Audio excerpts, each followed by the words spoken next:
진심으로 축복합니다. 이 시간도 영상으로 예배드리는 모든 영락교회 성도님들의 가정에 주의 은혜와 평강이 함께 있기를 바랍니다.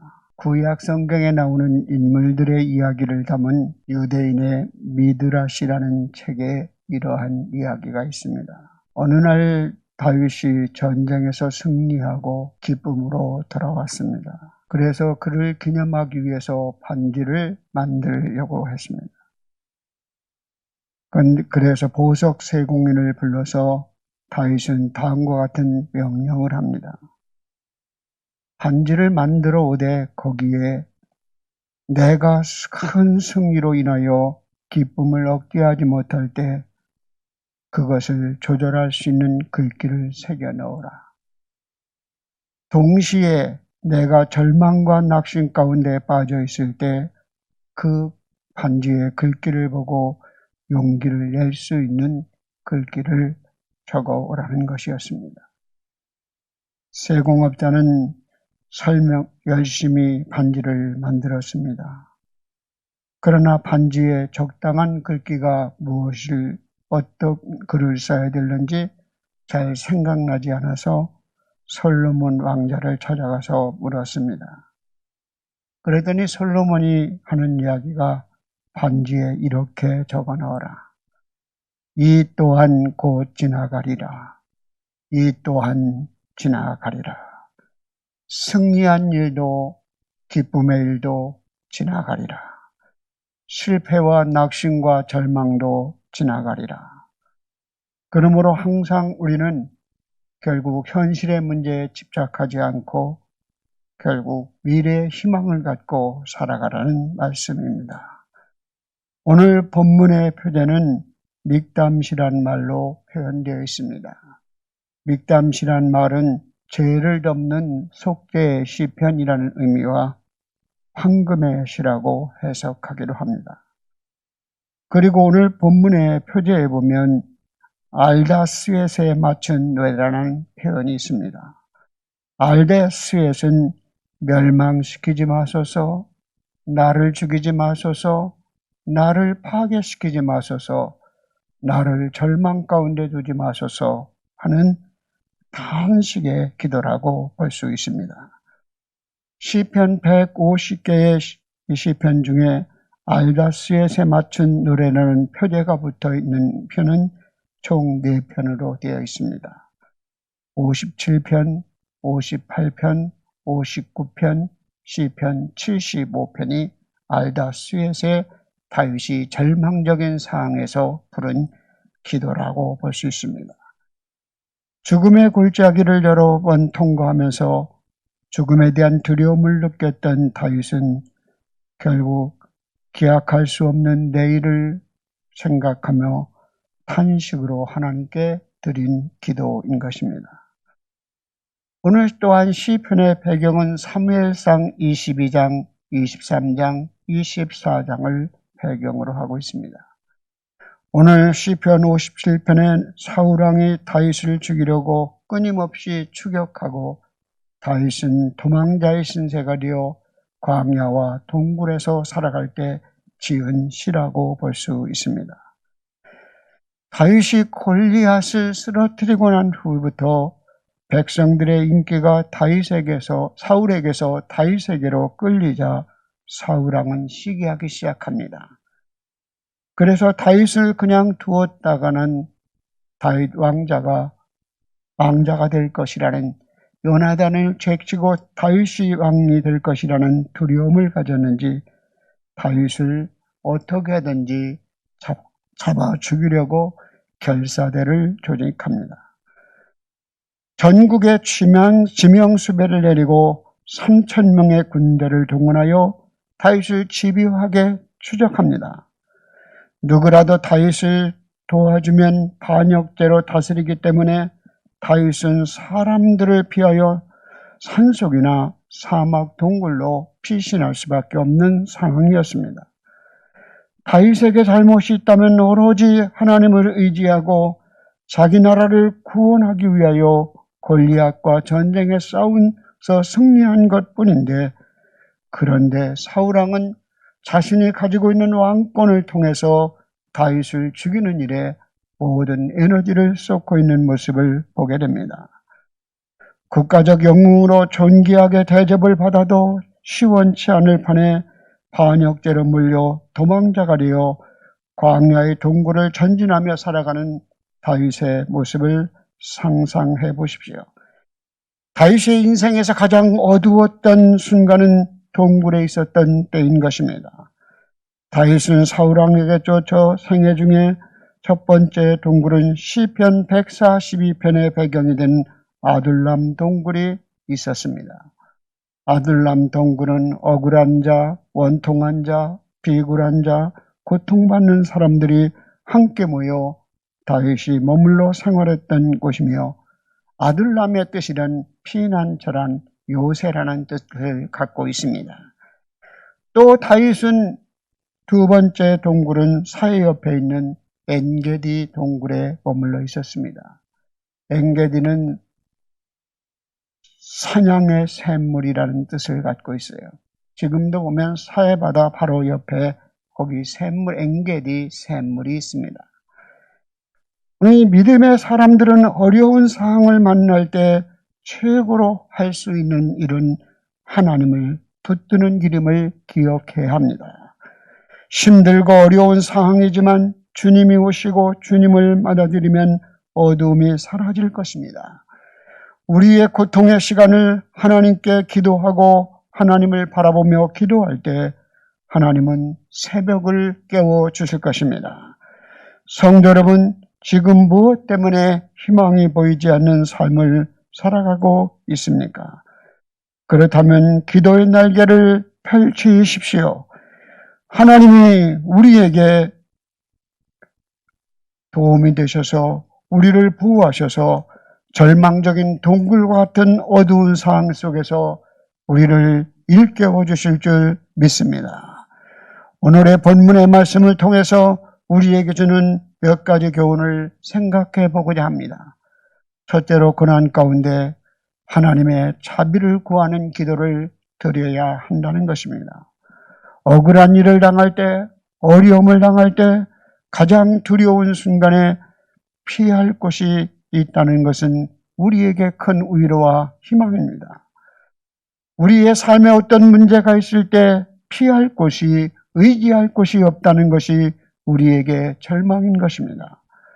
그러나 믿음의 백성들은 어떤 어려움과 절망적인 상황 속에서도 의지할, 피할 곳인 하나님의 날개가 있습니다. 그러므로 우리는 세상은 피난처가 많다고 말하지만 진정한 피난처가 되지 못합니다. 중국의 만리장성도 오랑캐위에서 무너지게 되고 유다의 마사다와 같은 넓은 절벽의 요새도 로마 군병에 의해서 무너졌습니다.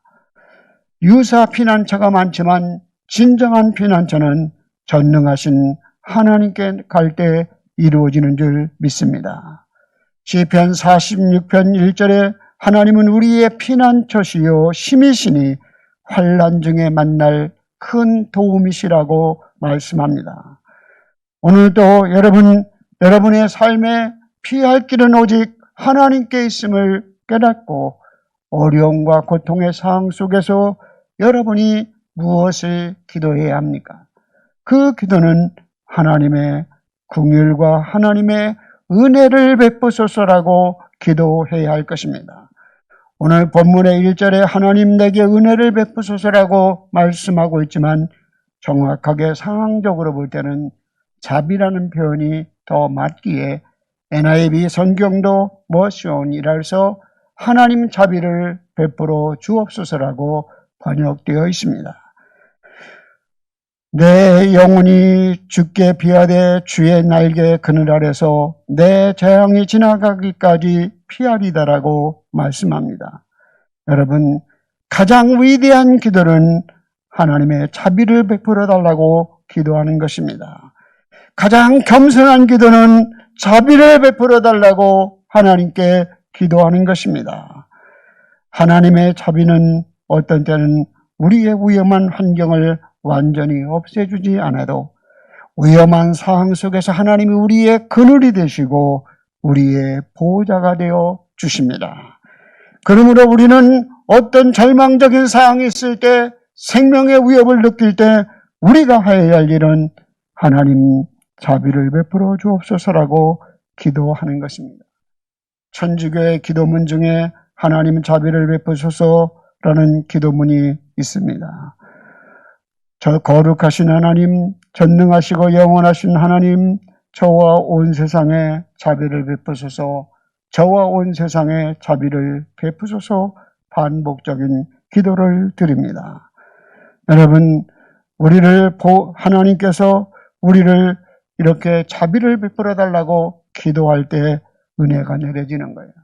하나님의 자비가 필요합니다라고, 하나님의 자비를 필요로 하고 기도할 때 하나님의 은혜의 날개 아래 우리가 보호함을 입을 수 있는 줄 믿습니다.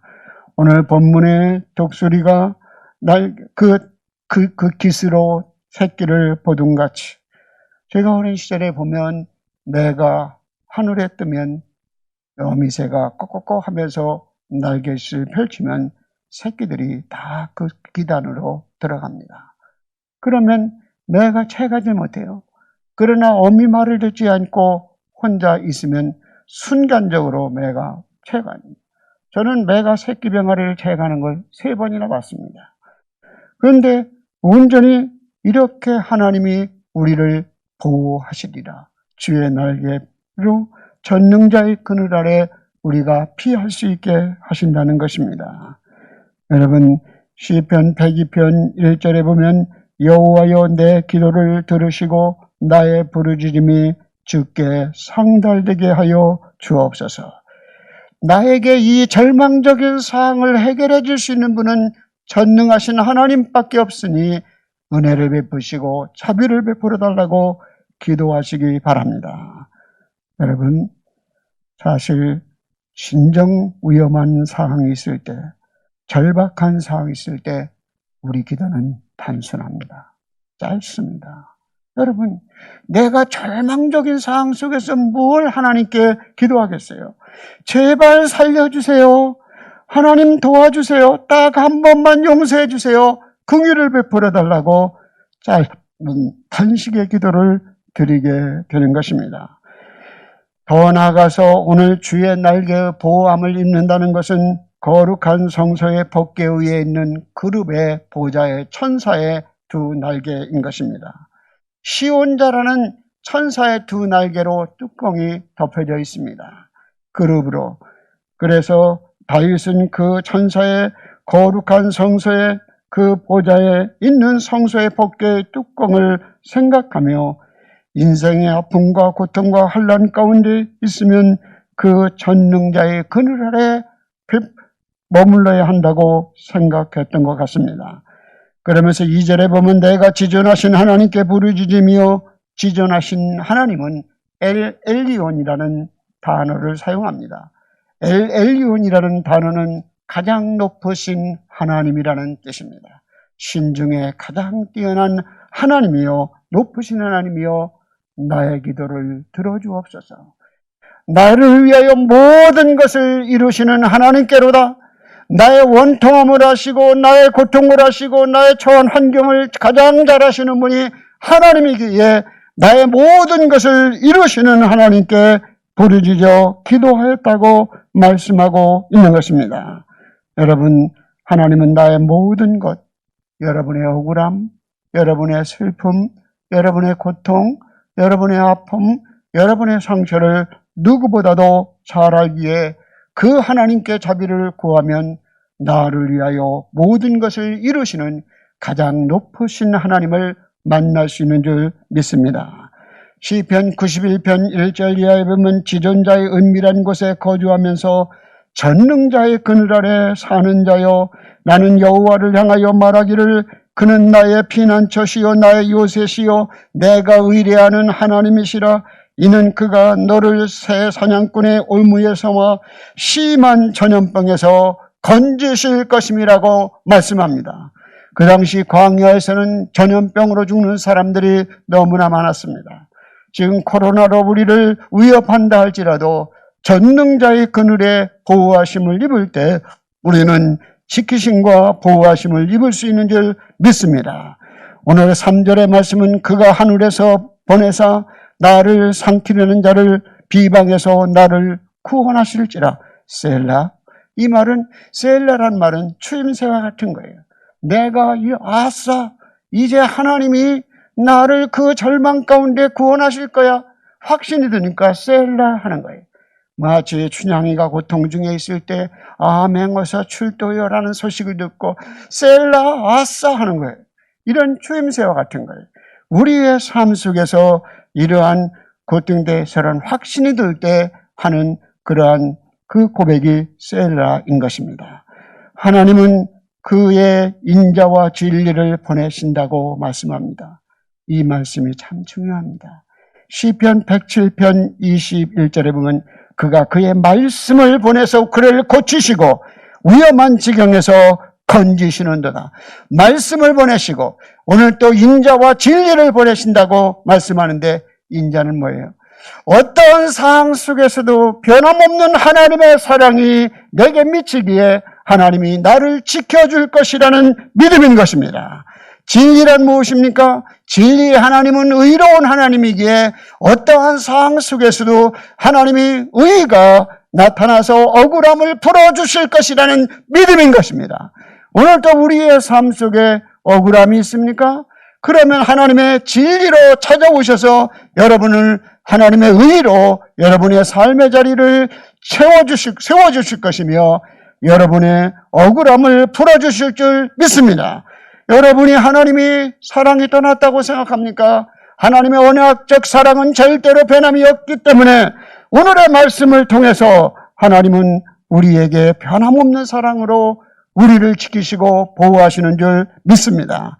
그러면 오늘도 하나님의 자비를 구하며 하나님의 은혜를 구하며 전능자의 그늘 아래 거하는 의정부 영락교회 성도님들 그리고 여러분의 가정이 되시기를 바랍니다. 두 번째는 고난 가운데 하나님의 통치하심을 깨닫고 결국 마음의 변화가 새롭게 되는 모습을 보게 됩니다. 우리가 살아가는 동안 얼마나 많은 적들이 많은지 모릅니다. 사람이 잘 나갈 때 적이 생깁니다. 여러분 별 볼 일 없이 살아가면 별 일이 안 일어나요. 그런데 뭐가 크려고 하면 성장하려 하면 높아지려 하면 거기에 반드시 적이 있는 거예요. 다윗은 노베 아비멜렉 제사장에 찾아가서 떡을 구해서 먹게 됩니다. 나중에 사울왕에게 에돔 사람 도액이 다윗을 이 아비멜렉 제사장에게 떡을 얻어먹었다는 소식을 듣게 되고 사울왕은 그를 불러서 85명의 제사장과 그 가족을 다 죽여버립니다. 사무엘상 22장, 23장에 나오는 내용입니다. 얼마나 사울왕이 그 당시 악한 걸 볼 수 있죠? 다윗은 또 어땠습니까? 그일라 지역에 가서 브레셋 변방에 있는 그일라 지역에 가서 그 사람들이 브레셋이 쳐들어올 때 그들을 탈취할 때 그들을 하나님께 기도해서 구해줬습니다. 그런데 거기를 피난처로 삼고 잠깐 머무르려 하는데 그일라 사람들이 사울왕에게 또 고발합니다. 그래서 사울왕은 그일라 사람들에게 배신당하고 또 쫓기는 신세가 된 것입니다. 여러분 또 그뿐입니까?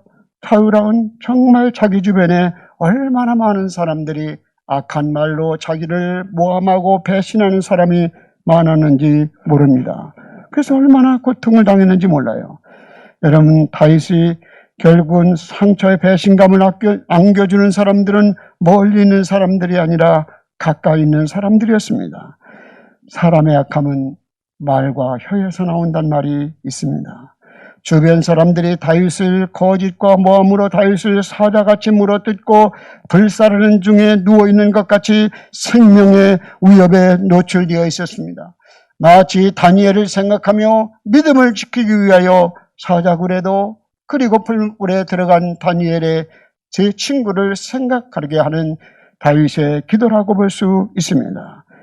우리의 삶 속에 다윗은 자신의 원통함과 비통함과 자신의 삶을 탄식하며 하나님께 부르짖고 기도합니다.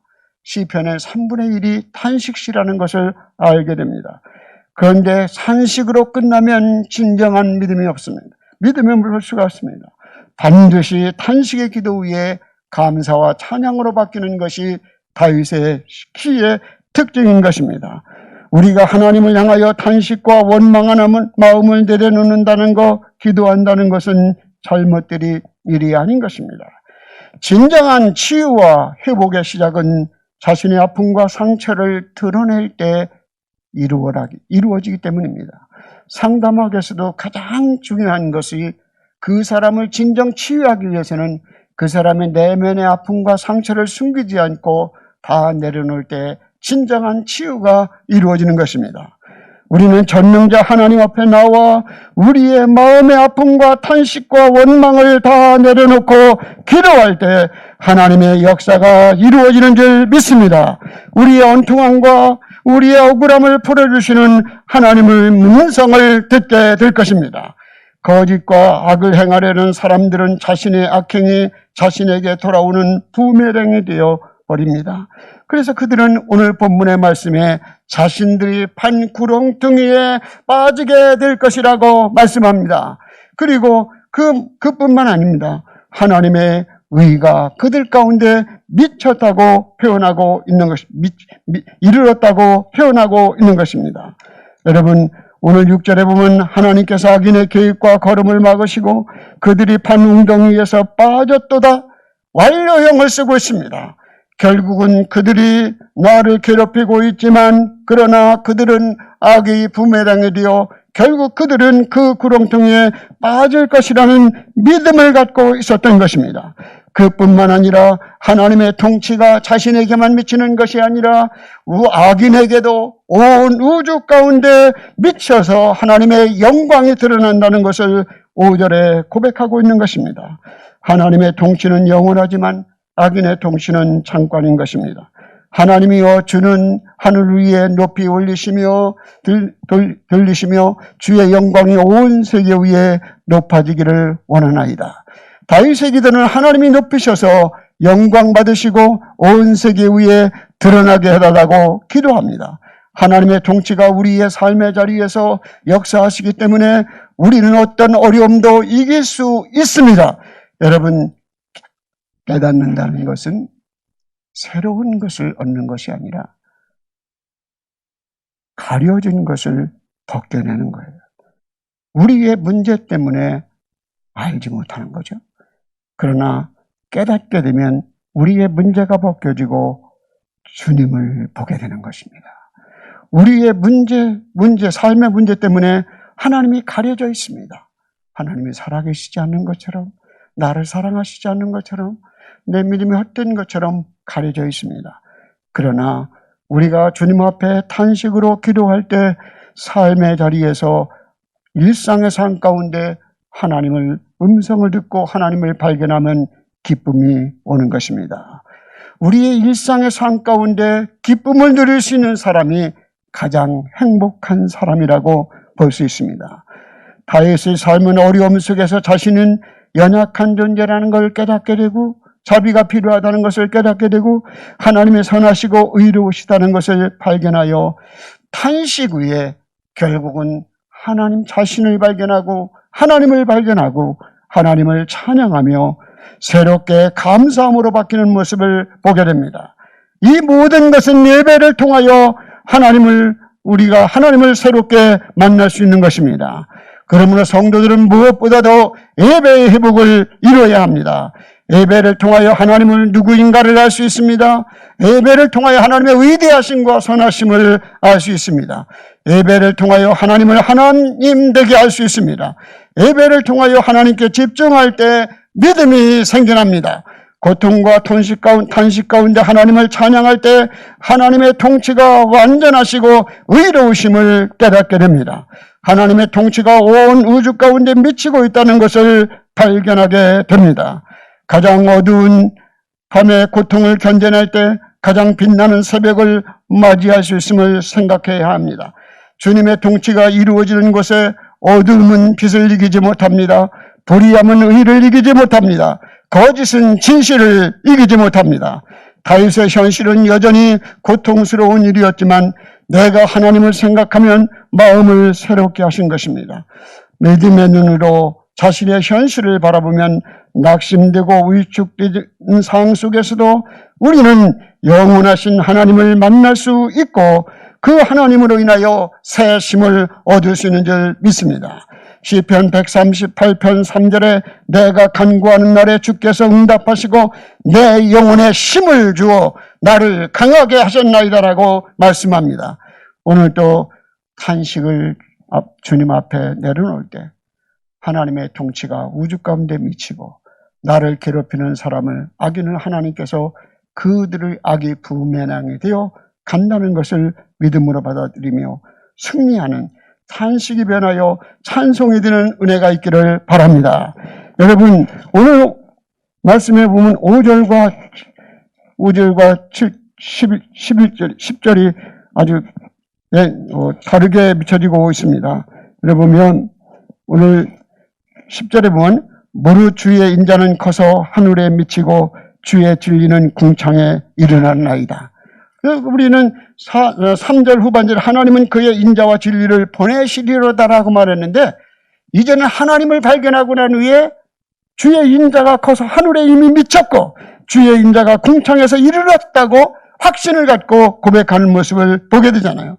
이제는 감사로 변했음을 보여주는 것입니다. 우리 세 번째는 우리는 마음을 확정하고 하나님을 찬양하고 하나님 새벽을 깨우는 사람이 되라는 것입니다. 오늘 7절에 하나님이여 내 마음이 확정되었사오니 내가 노래하고 찬송하리로다. 여러분, 탄식을 찬양으로 바뀌는 과정에 먼저 마음의 결단을 새롭게 해야 합니다. 하나님의 신실하심과 성실함에 대한 반응으로 내 마음을 하나님께 찬양하기로 굳게 정해야 하는 것입니다. 하나님, 내 마음이 확실하게 정해졌습니다. 하나님, 어떤 상황에서도 하나님을 떠나지 않겠습니다. 어떤 상황 속에서도 하나님 흔들리지 않고 하나님을 찬양하겠습니다라고 말씀하는 거예요. 모든 상황 속에서 하나님을 찬양하는 것이 가장 위대한 찬양임을 믿습니다. 믿음의 파편화라는 것이 있습니다. 사람의 인격은 지정의가 있습니다. 어떤 사람은 하나님에 대한 지식은 있는데 감정적으로 하나님에 대한 느낌이나 순종이 없어요. 어떤 사람은 하나님에 대한 지식과 순종은 부족해도 감정적으로 느낌이 더 강하게 하는 사람이 있습니다. 또 어떤 사람은 지식적으로 하나님을 잘 알고 감정적으로도 하나님의 느낌을 느끼면서도 순종하지 못하는 의지가 약한 사람이 있습니다. 이것을 믿음의 파편화라고 말합니다. 신학적으로.